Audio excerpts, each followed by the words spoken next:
seluruh tahapan dan jadwal pelaksanaan pemilu dan pilkada serentak itu sudah ditetapkan.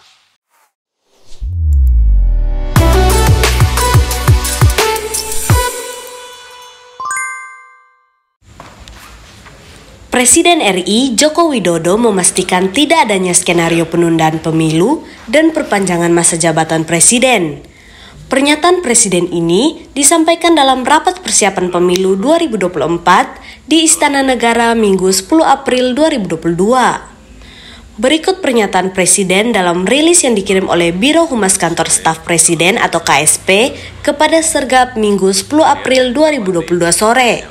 Yang pertama, saya minta disampaikan kepada masyarakat bahwa seluruh tahapan dan jadwal pelaksanaan pemilu dan pilkada serentak itu sudah ditetapkan. Saya kira sudah jelas, semuanya sudah tahu bahwa pemilu akan dilaksanakan 14 Februari 2024. Ini perlu dijelaskan, jangan sampai nanti muncul spekulasi-spekulasi yang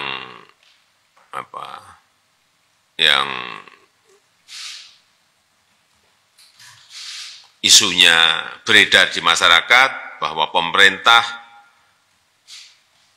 tengah berupaya untuk melakukan penundaan pemilu atau spekulasi mengenai perpanjangan jabatan presiden dan juga yang berkaitan dengan soal 3 periode. Karena jelas bahwa kita telah sepakat pemilu dilaksanakan tanggal 14 Februari dan pilkada dilaksanakan nanti di November 2024. Sudah jelas semuanya.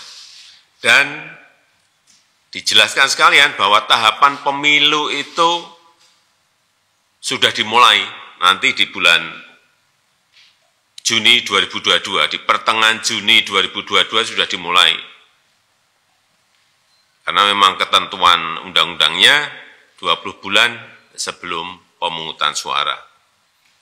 Yang kedua, 12 April nanti KPU dan Bawaslu periode 2022-2027 akan kita lantik dan segera mempersiapkan pemilu dan pilkada serentak di 2024. Oleh sebab itu, kita nanti perlu berbicara dengan KPU dan Bawaslu mengenai persiapan-persiapan ini agar persiapan pemilu dan pilkada yang ini kita belum pernah punya pengalaman serentak itu betul-betul bisa kita persiapkan dengan matang.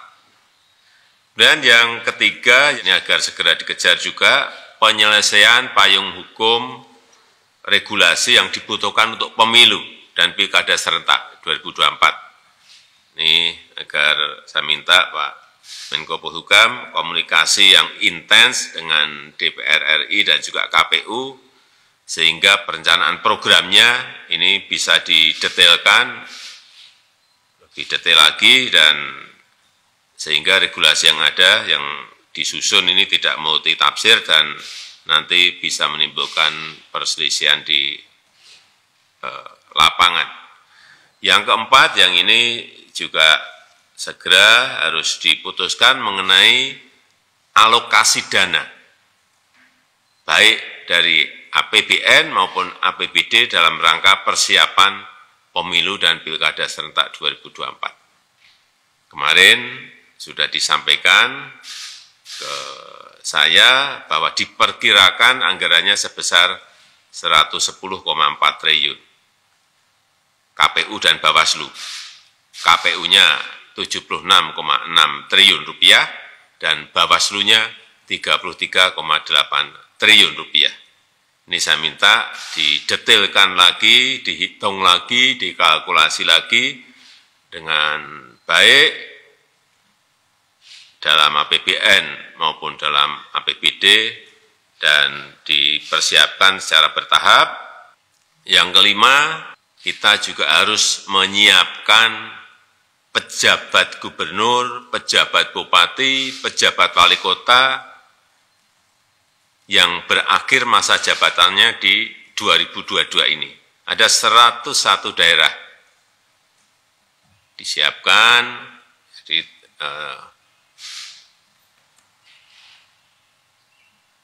karena ada 7 gubernur, ada 76 bupati, dan ada 18 wali kota yang harus diisi. Saya minta seleksi figur-figur pejabat daerah ini betul-betul dilakukan dengan baik, sehingga kita mendapatkan pejabat daerah yang kapabel, memiliki leadership yang kuat, dan mampu menjalankan tugas yang berat di tengah situasi ekonomi yang tidak mudah, situasi ekonomi global yang tidak gampang.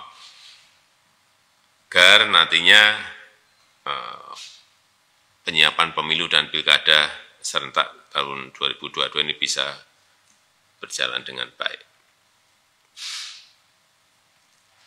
Saya rasa itu yang bisa saya sampaikan, dan menjelang kontestasi politik ini biasanya suhu menghangat, itu biasa, tapi jangan sampai masyarakat terprovokasi oleh kepentingan-kepentingan politik yang tidak bermanfaat.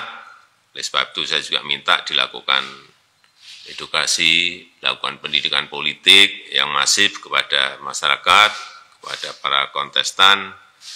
Jangan membuat isu-isu politik yang tidak baik, terutama isu-isu politik identitas yang mengedepankan isu politik SARA. Saya kira kita memiliki pengalaman yang tidak baik di pemilu-pemilu sebelumnya. Kita harapkan ini tidak terjadi di 2024. Saya rasa itu yang bisa saya sampaikan.